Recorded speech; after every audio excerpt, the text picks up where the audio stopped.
Kalau temanmu bilang saya sangat jatuh cinta, kalau tidak percaya belahlah dadaku. Ya jangan dibelah beneran. Itu kan hanya alegori, itu hanya umpama. Ini beneran lu aku cinta padamu, kan itu.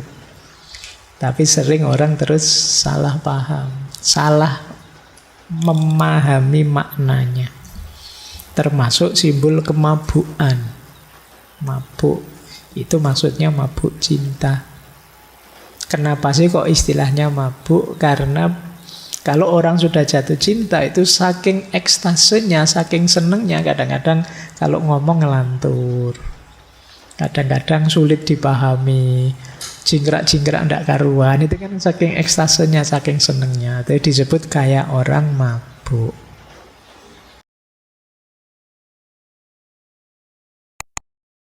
Bismillahirrahmanirrahim. Alhamdulillahirabbil alamin. Assalatu wassalamu ala asyrafil anbiya'i wal mursalin sayyidina wa maulana Muhammadin wa ala alihi wa ashabihi wa man tabi'ahum bi ihsanin ila yaumiddin. Amma ba'du. Bismillah, mari kita ngaji lagi. Kita istiqomai belajar kita setiap malam Kamis. Meskipun kemungkinan malam hari ini kita pertemuan terakhir sebelum bulan Ramadan ya. Setelah ini teman-teman harus serius, fokus untuk menjalankan puasa sebaik mungkin, semaksimal mungkin. Tidak hanya menahan lapar hausnya, tapi mengambil hikmah sebesar-besarnya untuk peningkatan kualitas diri kita, juga kedekatan kita di hadapan Allah. Maka malam hari ini jadi pertemuan terakhir kita. Ya mungkin nanti acara-acara kegiatan teman-teman MJS ada 1-2 kesempatan yang saya masih tampil. Tapi tentunya biasanya acaranya menjelang buka puasa. Jadi baterainya tinggal sedikit kalau di acara-acara Ramadan itu yang dibayangkan pokoknya buka puasa apa. Jadi mungkin tidak terlalu bisa maksimal belajar. Yuk kita mulai ya malam hari ini. Tokoh terakhir kita yang membahas cinta spiritual. Harusnya teman-teman pernah mendengar nama beliau, Syekh atau Khoja atau Khwaja Hafidz Ash-Shirazi. Ini sufi penyair besar yang sangat terkenal, sangat masyhur. Bahkan dari aspek syair-syairnya itu beliau tidak kalah populer dibandingkan Maulana Jalaluddin Rumi. Banyak tokoh-tokoh filsafat yang ngefans sama beliau. Ada cerita bahkan sahabatnya Karl Marx, Engels, itu pernah nulis surat pada Karl Marx, kamu harus menguasai syair-syairnya Hafidz kalau ingin pikiran-pikiranmu diterima orang banyak. Bahkan filosof sekelas Nietzsche itu menulis puisi khusus tentang Syekh Hafidz ini. Bahkan pujangga sekelas Goethe itu idolanya ya Syekh Hafidz ini. Tuh para filosof. Kok saya tidak pernah kenal Pak? Ya mungkin kamu belum filosof. Buktinya banyak filosof yang ngefans sama beliau ini, Syekh Hafidz. Pengaruhnya besar, luar biasa. Beliau ini ya dari namanya kelihatan ya, Hafidz Ash-Shirazi. Kelahiran Shiraz, Iran. Beliau 1 abad setelah sufi besar lainnya, Syekh Sa'di Ash-Shirazi. Beliau ini dipanggil Hafidh. Nama lengkap beliau Syekh Samsuddin Muhammad. Sebenarnya gelar Hafidh itu karena beliau memang sangat penghafal. Di usia-usia awal beliau masih kecil, mungkin masih balita, sudah hafal Quran. Bahkan kabarnya hafalnya hanya karena mendengar ayahnya membaca Quran, terus bisa hafal. Bahkan nanti beliau hafal juga kitab-kitabnya Maulana Rumi, kitab-kitabnya Syekh Sa'di, kitab-kitabnya Syekh Fariduddin Attar, termasuk kitab-kitabnya Syekh Nizami. Punya hafalan yang sangat kuat. Makanya beliau dipanggil Hafidh, penghafal. Ada yang namanya Hafidh di sini. Semoga setara ya dengan Syekh Hafidh ini. Iso hafal macam-macam. Tokoh ini beberapa kali sering saya singgung ceritanya. Ketika beliau dari seorang biasa kemudian pindah ke dunia sufi. Teman-teman mungkin juga pernah dengar, saya lupa di sesi ngaji filsafat yang mana. Ini beliau dari orang biasa, anak muda biasa seperti kalian, bahkan mungkin situasinya lebih menyedihkan, kemudian geser ke dunia tasawuf. Mungkin teman-teman ingat cerita seorang anak muda yang bekerja di toko roti.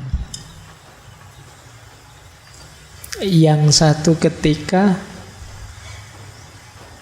beliau harus mengantarkan roti ini ke rumah seorang bangsawan.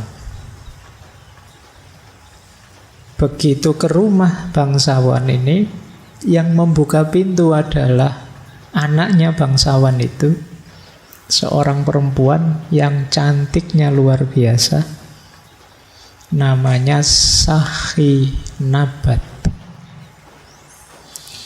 Nah, Hafidh muda yang hanya seorang pegawai toko roti itu betapa terpesona melihat perempuan secantik itu.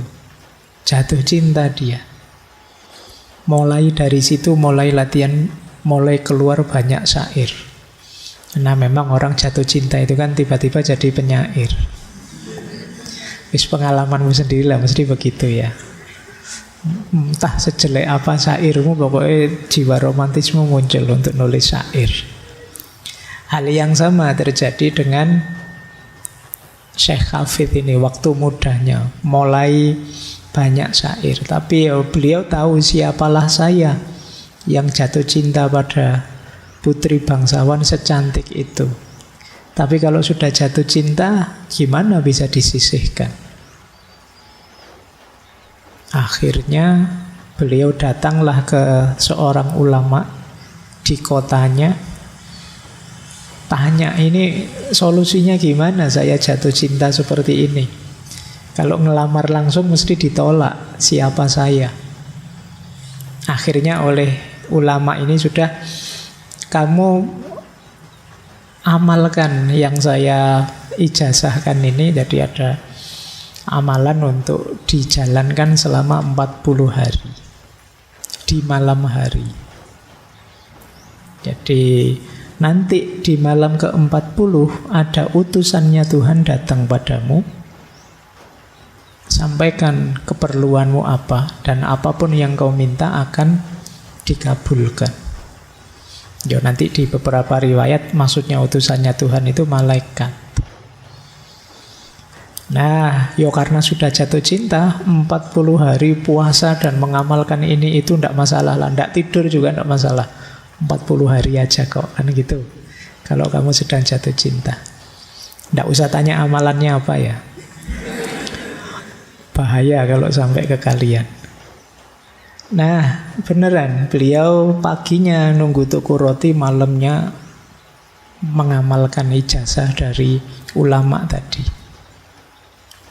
Ternyata benar, di malam ke-40 ada yang datang menemui dia. Syekh Hafidh ini begitu terpesona melihat yang datang tadi, karena jauh lebih indah. Selama ini dia tidak pernah lihat makhluk seindah itu.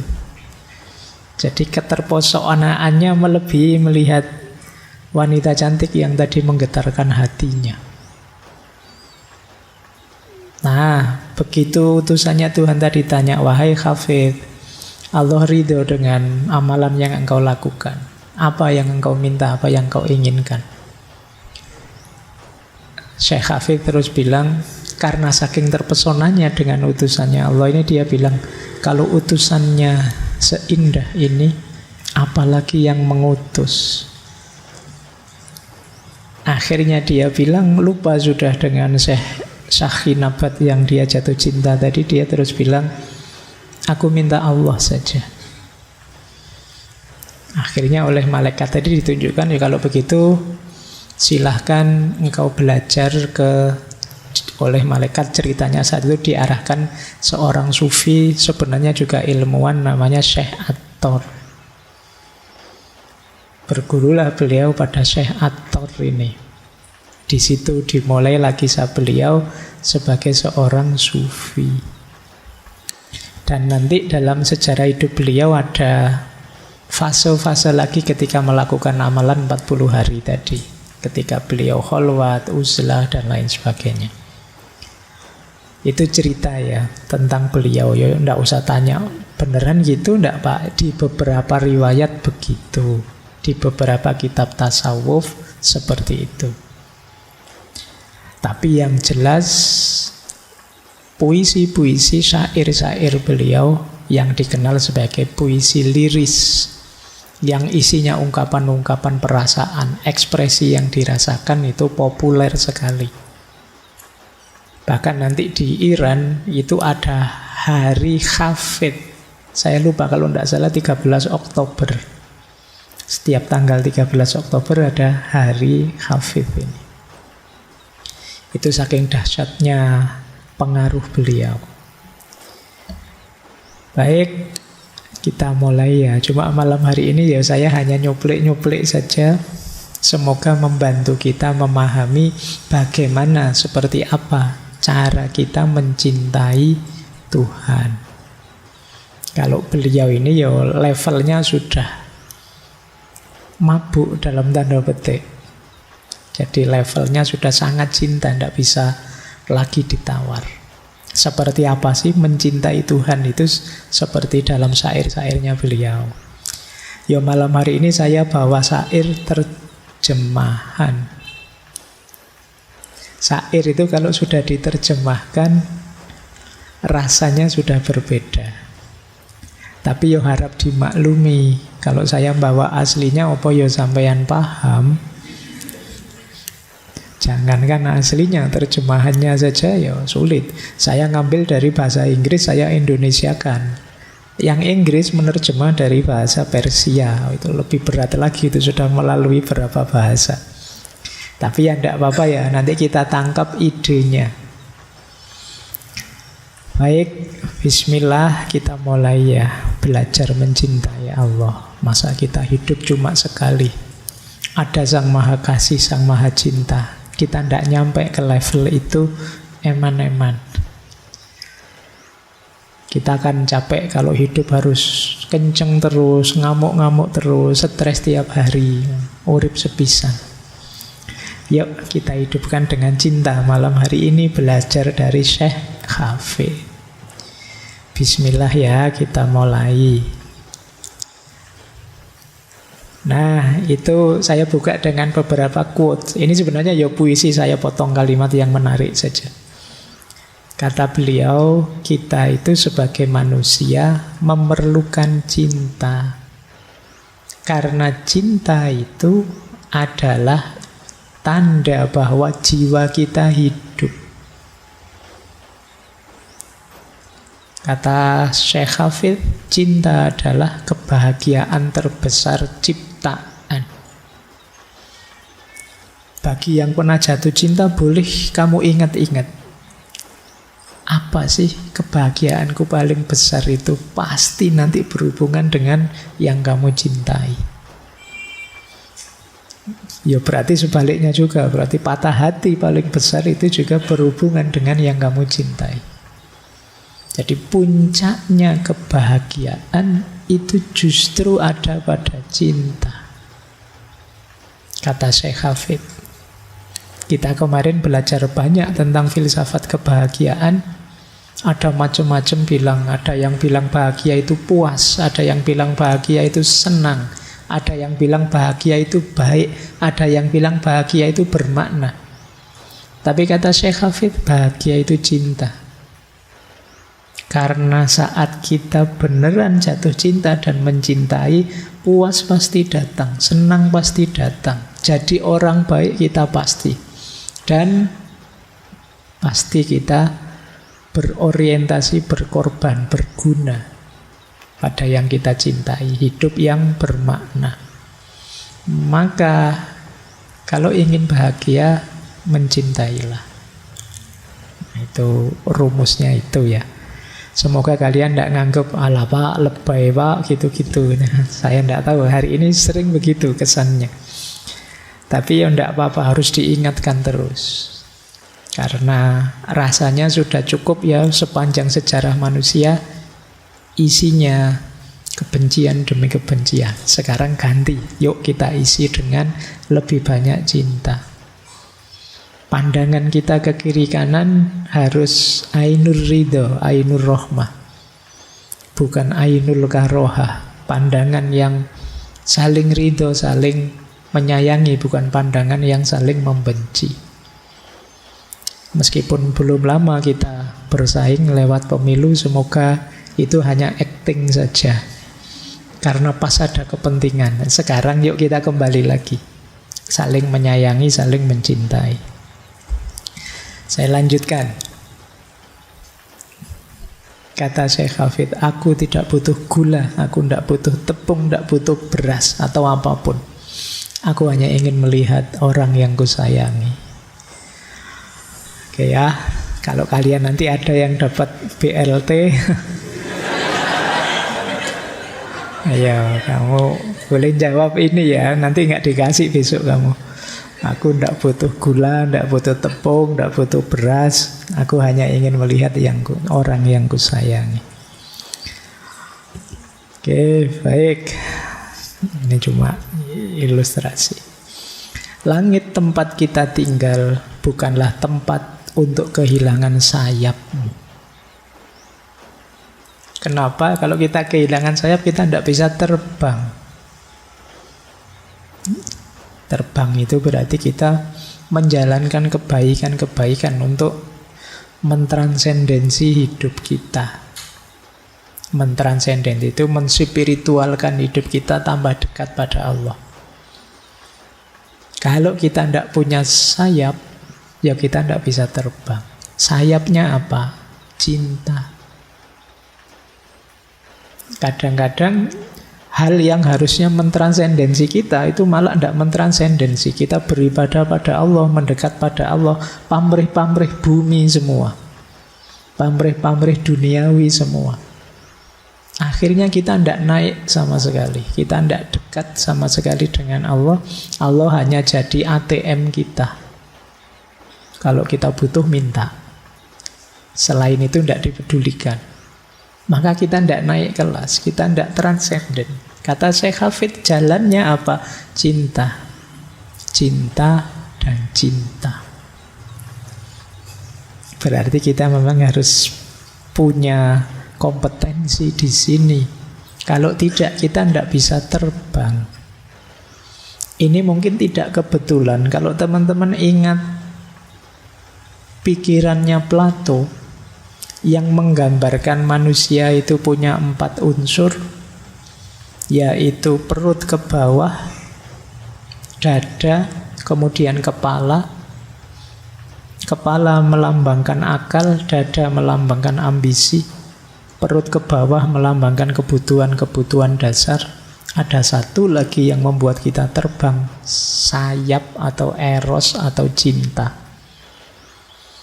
Nah, nanti boleh cek lagi, dulu kita membahas filsafat kebahagiaannya Plato, atau ada di buku yang kemarin terbit itu penjelasan tentang eros cinta yang simbolnya adalah sayap, membuat kita bisa terbang.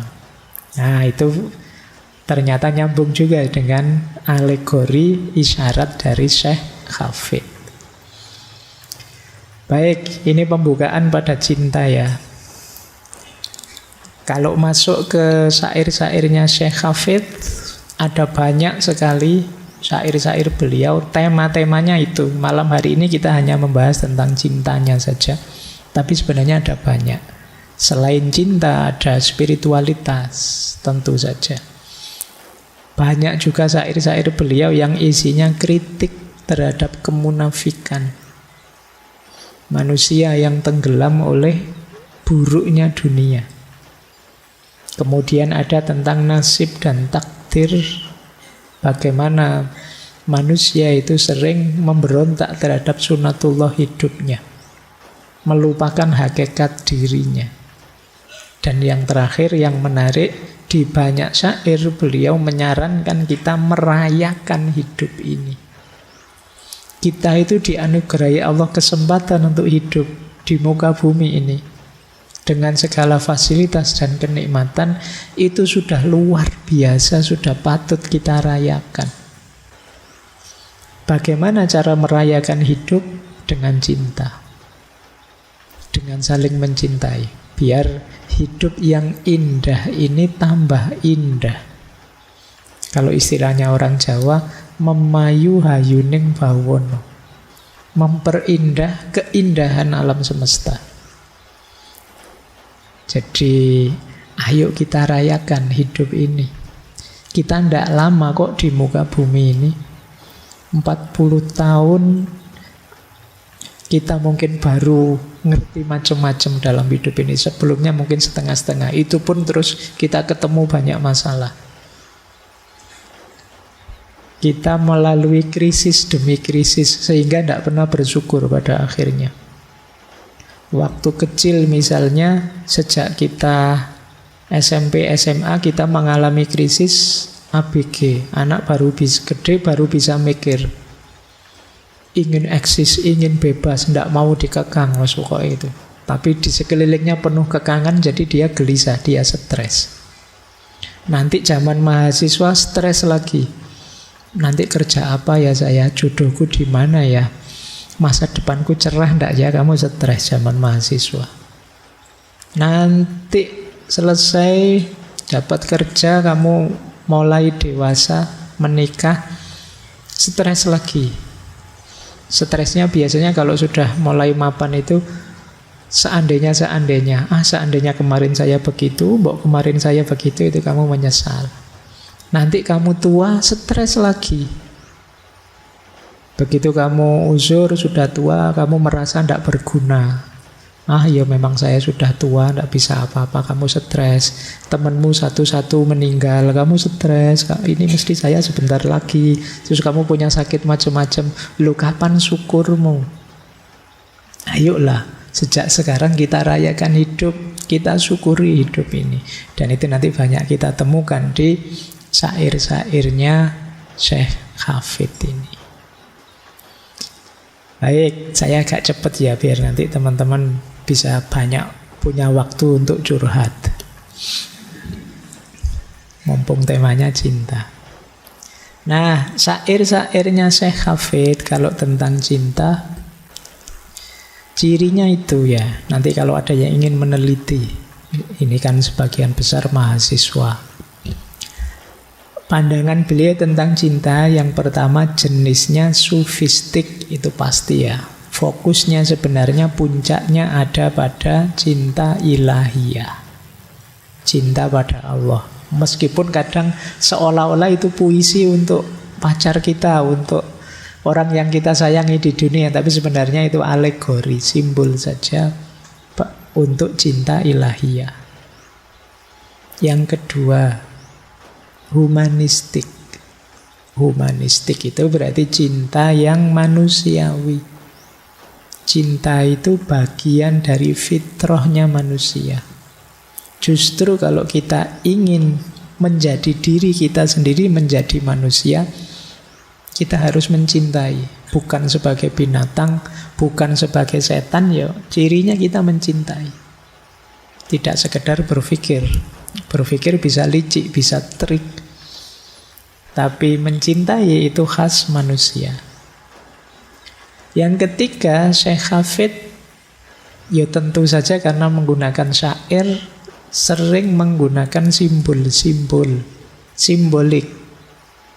Ada simbol kedai, ada simbol anggur, ada simbol mabuk, ada simbol, ya nanti di syair itu kalau ada anggur, ada mabuk, jangan ditafsirkan, wah ternyata Syekh Hafid seneng minum ciu, seneng minum. Nggak itu ya beliau mabuk itu mabuk cinta. Jadi cinta kepada Allah. Arahnya ke sana, jangan dimaknai letterlek. Jadi banyak bicara simbol-simbol. Makanya banyak nanti yang salah paham. Ada yang menuduh beliau musyrik lah, ada yang menuduh beliau keluar dari Islam lah. Pada zaman beliau sendiri begitu. Jadi karena memang sulit. Bahasa syair itu kan tidak bisa dimaknai letterlek.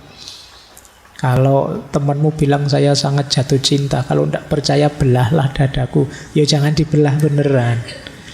Itu kan hanya alegori, itu hanya umpama. Ini beneran lu aku cinta padamu, kan itu. Tapi sering orang terus salah paham, salah memahami maknanya. Termasuk simbol kemabukan. Mabuk itu maksudnya mabuk cinta. Kenapa sih kok istilahnya mabuk? Karena kalau orang sudah jatuh cinta itu saking ekstasenya, saking senengnya, kadang-kadang kalau ngomong ngelantur, kadang-kadang sulit dipahami, jingkrak-jingkrak ndak karuan. Itu kan saking ekstasenya, saking senengnya. Itu disebut kayak orang mabuk. Kalau dalam dunia tasawuf dulu kan kita kenal istilah satohat. Satohat itu ketika seorang sufi di puncak ekstasenya, di puncak kegembiraannya, merasa dekat dengan Allah, itu kadang-kadang muncul kalimat-kalimat, kata-kata yang tidak terkontrol. Nah itu terus yang salah paham, terus berpedoman pada letterleknya. Sama kayak belahlah dadaku tadi, dianggap belah dada beneran. Gunungku daki, lautku seberangi, itu dianggap terus naik apa? Kamu punya uang ndak? Ya ndak begitu. Maksudnya siap, sungguh-sungguh. Nah, di syair-syair yang lain juga beliau banyak membahas tentang tantangan dan pengorbanan orang mencintai. Cinta itu pasti banyak tantangannya dan banyak yang harus dikorbankan. Yang sudah mencintai pasti ngerti ini. Jadi kalau kemarin 2 minggu yang lalu kita membahas tokoh-tokoh sebelumnya itu kan banyak betapa memang cinta itu mengorbankan, tapi pengorbanan yang kita sukai, kita senangi. Sama sekali tidak merasa berat. Karena ada ketulusan. Dan yang terakhir, efeknya cinta pada jiwa. Kalau di Khalil Gibran disebut penyucian. Cinta itu menyucikan kita, membersihkan kita, mentransformasi kita, mengubah kita. Sering saya jelaskan, perubahan paling kelihatan dari orang yang mencintai itu, dia tidak egois lagi, bisa mengalahkan dirinya demi yang dicintai. Nah ini banyak nanti diungkapkan oleh Syekh Hafid, khususnya dalam konteks cinta pada Tuhan.